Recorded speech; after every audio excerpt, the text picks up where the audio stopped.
Uh, Hello guys! At ito na naman ako ay nandito na naman sa aking munting garden guys. At ginugupit ko po ang mga sirang dahon. Kagaya ng ganito. O, lapitan mo kuya. Patingin.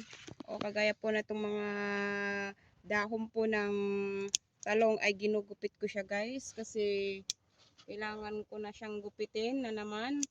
Para matanggal po ang mga kumakalat po ng mga insekto po guys. Ayan.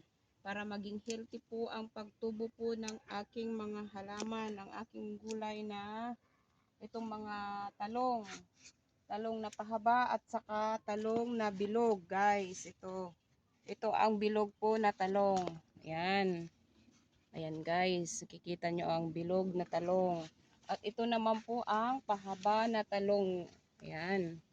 Yung ganito. Ganyan. Ito. Kuya. Kita? Yan po ang mahaba na talong. At awa ng Diyos, mabuti naman at hindi nasira itong aking mga pananim na talong. At ayan, at may time na naman ako guys na magtanggal ng mga sira-sira na mga dahon. At para po sila ay magpanibago po ng dahon, usbong ng dahon.